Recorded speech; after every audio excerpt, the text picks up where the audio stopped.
My next guest is the creator and the host of the Hoops for Hotties podcast, over 500,000 followers on TikTok, which is incredible. And you are helping people like me who like the NBA, but it's hard to keep up with everything, and WNBA and beyond, and football and everything. Congratulations on all of your success, Mariah Rose. Nice to meet you.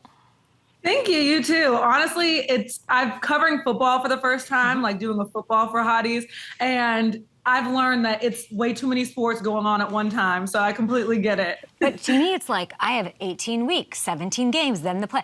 NBA is just unbelievable to me. And then it's never about what's going on the court. It's always about everything else.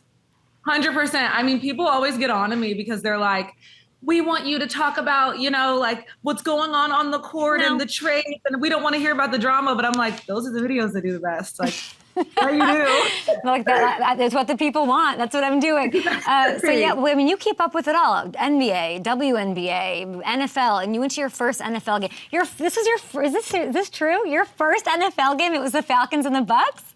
Yes, first ever. I mean, it couldn't have been better. I'm from Atlanta, and so like, seeing them win overtime and being in a suite on the field. And I was really looking around like, wow, this is so many people. Like, I've been to 100 Hawks games. Like, I've been to millions of Hawks games. I work for the Hawks.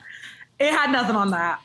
It was insane. Give me the grading, 1 through A through F on Kirk Cousins' swag surf. Mariah? Oh my gosh. I got to give him an A just for effort. Like, look at this.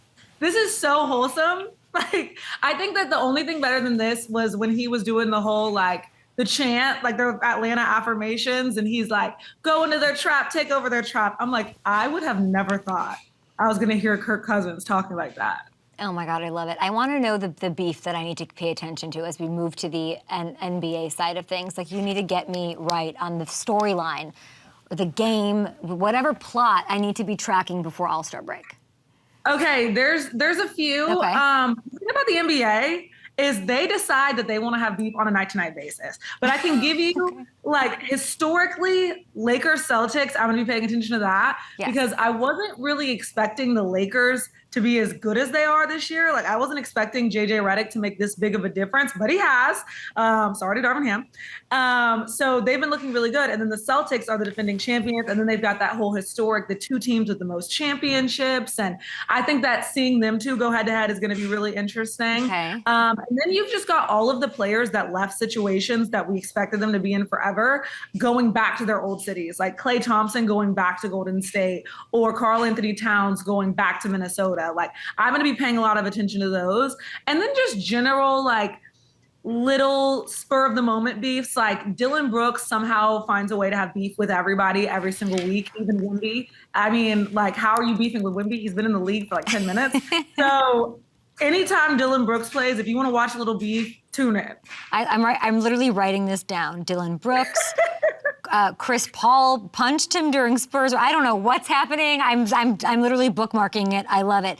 Is there a player that you think I would like, or that I should pay attention to just based on personality? And why is it Ant-Man?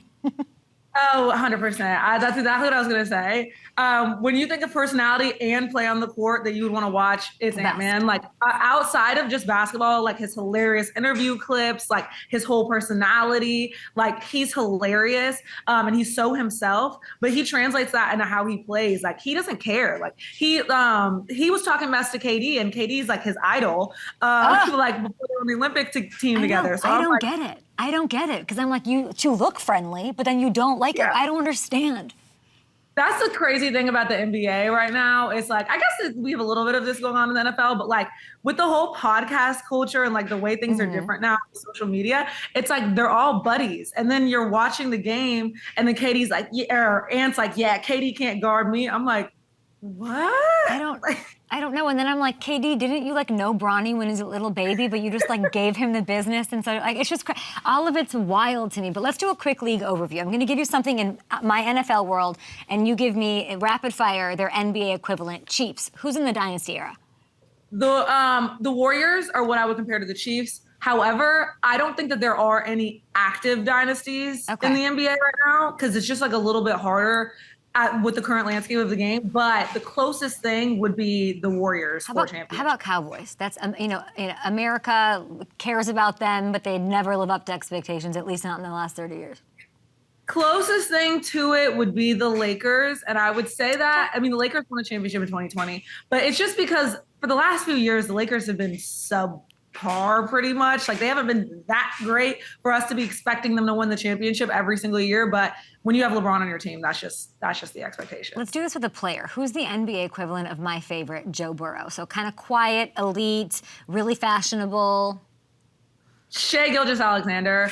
I think just because he's so kind of like slick and sly, and he's got like a quiet swag to him, but he's so good. And then on top of that, like the fashion, the like singing Drake before the games, going viral. Like, I would compare him to Joe Burrow. I need your MVP pick. Let's pull up the odds. Who you got? Teach me something, Mariah. I'm gonna either go for Shai Gilgeous-Alexander or Luka Doncic. I really want to say Luka Doncic just because I feel like this year has to finally be his year. And I feel like seeing the way that Klay Thompson has thrived as a part of the Mavs, because of this Luka system, I feel like this could really be Luka's year. But the Oklahoma City Thunder are young and up and coming, so I could see Shai winning it. But this feels like it's finally Luka's time. No, Shai is my guy. SGA is my guy. That's what I learned here. Will you come back, please? Yes, of course. Yes, Thank Mariah you. Rose, guys, please go follow her Hoops for Hotties podcast. She kills it on TikTok. Thank you. Thank you, guys.